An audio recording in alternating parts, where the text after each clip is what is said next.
tembak lagi.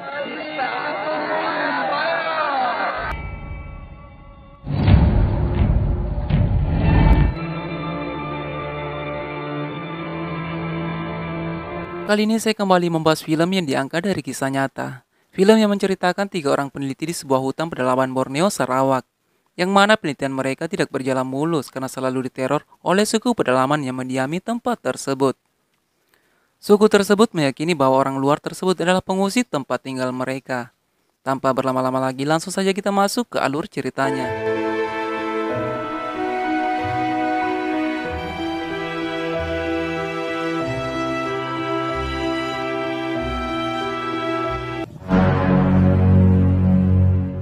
Film yang berlatar tahun 1839 pada masa kerajaan Inggris yang menguasai hampir separuh daratan dunia. Akan tetapi ada sebuah daratan yang memiliki luas 3 kali lebih luas dari negara mereka, yang dimahkotai oleh kerajaan Sultan Brunei, yang memiliki sumber kekayaan alam yang begitu melimpah, mulai dari rempah-rempah, emas, batu bara, dan masih banyak lagi kekayaan alam lainnya. Karena tempat tersebut dijuluki sebagai surga kekayaan dunia pada masa itu. Tempat itu juga dipenuhi oleh pemberontak sebagai penguasa pulau dan suku Dayak asli yang mendiami tempat tersebut dengan gigih mempertahankan tanah leluhur mereka. Atas kegagalan kerajaan Brunei dalam melindungi mereka dalam kekejaman bajak laut Lanun. The other side of the world. Perhaps it's as my father said. Kita beralih di sebuah pantai di mana diperlihatkan beberapa pria Inggris yang berlabuh di pantai tersebut. Pria tersebut bernama James Brooke, Charlie, Arthur, dan seorang pria asal Brunei sebagai penunjuk jalan bernama Subu. Saat itu mereka pun mulai masuk ke dalam hutan belantara Borneo. Terlihat hutan yang masih terjaga dan suara burung yang saat ini tidak lagi terdengar suaranya. Saat mereka berdiri di satu tempat, ada darah yang menetes di pipi Charlie. Kemudian disusul dengan penyergapan oleh suku Dayak. Tribes around here are friendly. Kemudian mereka dibawa ke sebuah pemukiman dalam sebuah rumah untuk diinterogasi. Terlihat banyak kelapa manusia yang digantung. Semua mata sudah luluh, tak kurang kaime. Kesau bagang bala kita. Setelah interogasi tersebut, ia pun kemudian dibawa menemui Sultan Badaruddin yang diapit oleh permaisuri-permaisurinya untuk menentukan nasib mereka selanjutnya. Kita juga diperkenalkan dengan Pangeran Mahakota, yaitu gubernur Borneo pada masa itu. Brooke pun membawa diri dan rekan-rekannya menghadap Sultan Badaruddin dan Pangeran Mahkota. Di sini Brooke menjelaskan maksud dan tujuan singgah di Pulau Borneo, yaitu hanya untuk melakukan penelitian tentang sumber daya alam apa saja yang ada di pulau ini. Sultan yang mendengar hal tersebut pun mengizinkannya dan akan diantar ke sebuah desa bernama Desa Orang Kaya. What's that smell, sir? Tiba-tiba saja di perjalanan ia diperlihatkan sebuah perahu yang tengah terbakar. Dan di sini mahkota mengatakan bahwa itu semua adalah perlakuan dari bajak laut Lanun yang selalu menjara perahu yang melintas. Brooke pun meminta izin agar dapat melihatnya lebih dekat. Sultan Badaruddin pun mengizinkan mereka. Perlahan-lahan mereka mendayung sebuah perahu kecil. Pada akhirnya tibalah mereka pada sebuah pemukiman. Mereka dikagetkan oleh badan manusia tanpa kelapa dan mahkota menangkap salah satu dari mereka yang dicurigai dari suku Lanun. Good, you caught one. Pada malam itu mereka telah sampai pada pemukiman orang kaya, di mana desa tersebut dihuni oleh suku asli hutan tersebut, yaitu suku Dayak.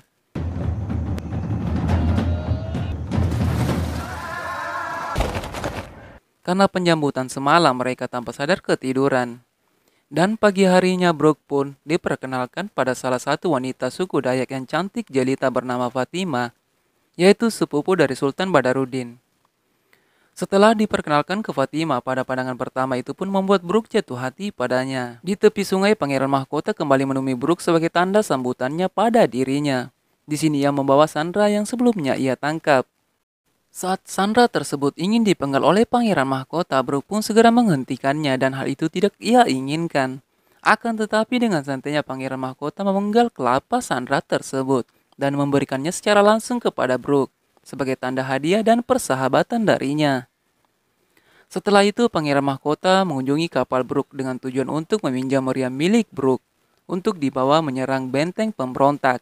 Ternyata Sultan Badaruddin sebelumnya telah bersembunyi dalam sebuah lemari untuk dapat mendengar pembicaraan mahkota. Terlihat mereka membawa salah satu meriam dan membawanya ke pemukiman. Pada malam hari, Brooke ingin memastikan bahwa tidak ada lagi kepala yang dipenggal. Tiba-tiba muncul seorang wanita yang bernama Lin yang berasal dari Singapura. Di sini wanita itu memberikan prajurit terbaik untuk ikut dalam penyerangan. Terlihat di pagi harinya, Brooke beserta kelompok lainnya melakukan latihan dan di sini ia menyadari ada hal yang tidak beres. Tiba-tiba mereka dihujani anak panah yang membuat pasukan Badaruddin banyak yang tewas dalam penyerangan yang secara tiba-tiba itu. Setelah kejadian hari itu terlihat Brooke yang semakin jatuh hati kepada Fatimah dan melukisnya saat membasuh rambutnya di sebuah sungai. Hari penyerangan pun tiba. Para prajurit pun melakukan penembakan ke benteng pemberontak. Namun setelah meriam ditembakkan, pangeran kemudian menyuruh mereka untuk mundur. Terlihat pangeran mahkota, Arthur dan juga lainnya sedang meminum tuak.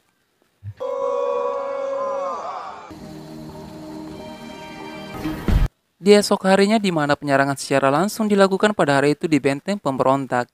Alhasil di dalam benteng tersebut hanya terdapat orang-orang yang lemah, yang hanya melindungi dirinya dan bukanlah pemberontak seperti yang diceritakan oleh pangeran mahkota sebelumnya. Setelah penyerangan tersebut, Sultan Badaruddin akan mengangkat Brut sebagai raja di pulau tersebut. Karena Sultan Badaruddin telah mengetahui kelicikan dari putra mahkota. Pangeran mahkota yang hendak mengeksekusi pemberontak pun ditentang oleh Brooke. Dan kini Sultan Badaruddin telah berpihak kepada Brooke karena telah membuat perjanjian pada Brooke untuk menjadikannya raja. Mendengar hal tersebut membuat pangeran mahkota menjadi sangat murka terhadap Sultan Badaruddin dan juga Brooke. Karena pangeran mahkota lah yang ingin menjadi raja. Tibalah hari pengangkatan Brooke sebagai raja pun dimulai. Sebagai upacara dilakukan untuk mengangkat dirinya sebagai raja. Pada waktu itu juga Brooke menghapus pajak kepada kerajaan yang akan dipimpin olehnya. Yang terpenting bagi Brooke adalah kesetiaan, persahabatan, dan juga kesatuan untuk membangun tempat itu. Yang memerintah Brunei dunia. Beri penghormatan kepada raja. Malam harinya saat Brooke sedang berpesta, datanglah pangeran mahkota yang tidak senang jika Brooke harus diangkat menjadi raja. Dan ia pun menantangnya. But I do. You do not rule here. You do not rule here! Saat Brooke yang tengah tertidur dihampiri oleh Fatimah dan mereka melakukan. Ya, tahu sendirilah ya. Arthur yang melihat Brooke menjadi raja tidak senang karena hal itu di luar rencana mereka pada awalnya datang ke tempat itu. Arthur pun meninggalkan tempat itu dan kembali ke negara asalnya. Juga disusul Charlie juga kembali ke negara asalnya yaitu Inggris. If I rule as the British do, Berbagai aturan telah ditetapkan oleh Brooke. Namun aturan-aturan baru tersebut banyak tak disetujui oleh para we rakyatnya. love all living things equally. Tidak yang kacau belum menjadi kami. Family to embrace this bare. Beberapa tahun berlalu, Arthur kembali mengunjungi Brooke setelah sekian lama tidak bertemu. Di malam harinya terlihat Fatimah memainkan musik khas Dayak pedalaman bernama Sapek, yang begitu merdu sambil menemani makan malam mereka. Di esok harinya terlihat Brooke yang sedang mengayuh sebuah sampan di sungai. Terkejutnya Brooke ketika melihat tubuh manusia yang telah mengambang di air tersebut. Penemuan tersebut membuat rakyat menjadi gaduh, karena rakyat percaya bahwa itu adalah sebuah tanda peringatan dari suku pemberontak yaitu suku Lanun. Di sini Brooke menjelaskan ke Charlie bahwa pangeran mahkota lah yang menjadi dalang di balik semua ini. Dirinya bekerja sama dengan suku Lanun agar dapat menyerang suku Dayak dan rakyatnya. Charlie pun berencana membawa kapal uap Singapura dengan tujuan pengangkutan batu bara untuk memetakan sungai Borneo. Setelah sampai di Singapura, Charlie langsung meminta bantuan penurunan muatan kepada kapten bernama Edward. Akan tetapi karena tujuan memerangi suku Lanun membuat kapten Edward tidak ingin membantunya, karena tidak adanya keuntungan baginya. Malam harinya Ujang berjaga, tetapi ia malah tertidur. Di tengah sunyi dan dinginnya malam, suku Lanun pun melakukan penyerangan secara diam-diam. Karena mendengarkan suara langkah kaki mencurigakan, Brooke pun terjaga dari tidurnya dan mulai berjaga keluar rumah. Subuh berteriak dari luar memanggil raja, dan betapa terkejutnya mereka melihat tubuh Ujang tanpa kelapa yang berada di atas perahu. Para rakyat pun sangat bersedih atas nasib tragis dialami oleh Ujang, yang mana hal tersebut membuat orang Dayak sangat marah pada suku Lanun. Brooke pun langsung menyorakan untuk berperang melawan suku Lanun. Di tempat lain, pasukan Inggris datang bersama dengan Kapten Edward. Tidak ketinggalan Arthur juga ikut bersamanya. Akan tetapi kedatangan mereka terlihat sangat rasis terhadap Fatimah, karena mereka menganggapnya hanyalah sebuah budak. Pertemuan pun dilakukan dan dihadiri oleh Sultan Badaruddin dan lainnya. Maksud dari kedatangan Edward di sini adalah mengajak Brooke untuk pulang ke negaranya. Akan tetapi hal tersebut tidaklah dapat diterima oleh Brooke karena saat ini ia harus bertanggung jawab kepada rakyatnya di hutan Borneo. Pada saat mereka sedang makan, istri Arthur bernama Elizabeth mengusir wanita suku Dayak karena dianggap bau dan mengganggu pemandangan. Hal tersebut membuat Brooke naik pitan karena istrinya Arthur tidak memiliki sedikit pun sopan santun dan rasa hormat pada tempat di mana ia memijak. Malam harinya para suku Dayak yang tersinggung atas perlakuan warga Inggris memutuskan untuk pergi dari tempat tersebut. Dan Fatima pun juga ikut pergi karena terus-terusan dipermalukan. Brooke pun menghampiri Sultan Badarudin untuk berbicara. Pergi atau menghabisi pasukan suku Lanun adalah sebuah keputusan yang harus diambil oleh Brooke. Pagi harinya terlihat Brooke yang sedikit kurang sehat. Hari yang berganti malam di mana itu puncak penyerangan suku Lanun yang mulai menyerang secara massal. Mulai dari menghabisi Sultan Badarudin dan menuju ke tempat Brooke. Satu persatu rumah dibakar menggunakan anak panah api. Brooke yang mencoba mengambil pisau di dalam sebuah rumah yang tengah terbakar. Terlihat Charlie kembali datang untuk meminta bantuan kepada Kapten Edward. Tapi lagi-lagi Kapten Edward tidak mau membantunya. Di tempat lain, Pangeran Mahkota telah menyandra para penduduk dan orang-orang Inggris. Tanpa disangka, Arthur telah tewas dibunuh oleh suku Lanun atas perintah Mahkota. Charlie dan Subu pun terus mencari orang-orang yang masih selamat. Mereka pun menemukan Brooke dalam kondisi yang sangat tragis berada dalam sebuah himpitan pohon. Lalu mereka mendatangi tempat pengungsian. Betapa terkejutnya Brooke melihat kepala Arthur yang telah dikomatkan oleh suku Lanun. Pada zaman itu memang merupakan tradisi memenggal kepala untuk menunjukkan bahwa mereka lebih hebat. Brooke pun mendatangi sebuah rumah yang telah terbakar dan mengambil sebuah pisau di mana suku Dayak menamakan pisau tersebut adalah mandau yang merupakan warisan nenek moyang mereka. Dan mandau tersebut merupakan pusaka mendiang hujan. Terlihat Fatima dan suku Dayak pedalaman datang dengan tujuan membantu Brooke berperang melawan suku Lanun. As always. Mereka pun kemudian menyusuri sebuah gua, di mana di dalam gua tersebut banyak ditemukan prajurit yang telah digantung.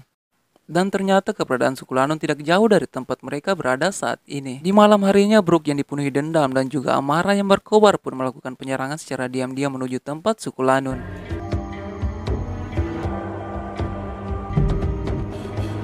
Charlie dan juga suku Dayak pun ikut dalam penyerbuan tersebut secara diam-diam. Brooke pun langsung menuju tempat Pangeran Mahkota berada, yang tanpa bersalah langsung meminta pengampunan kepada Brooke, dan langsung saja ditebas oleh Brooke tanpa ampun. Tidak hanya itu, para suku Dayak dan Charlie pun menghajar suku Lanun. Di pagi harinya, Brooke menuju sebuah tepi pantai dan membasuh seluruh tubuhnya, juga berteriak sekencang-kencangnya, karena rasa bersalah kepada rakyat dan juga Arthur. And so I am ruined.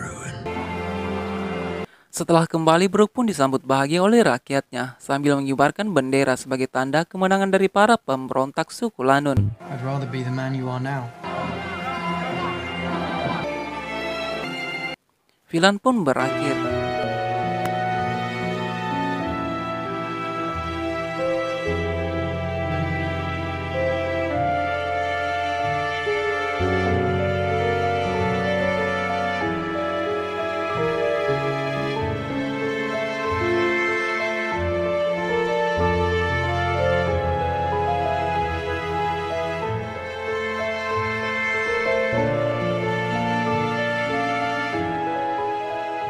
Terima kasih buat kalian sudah nonton sampai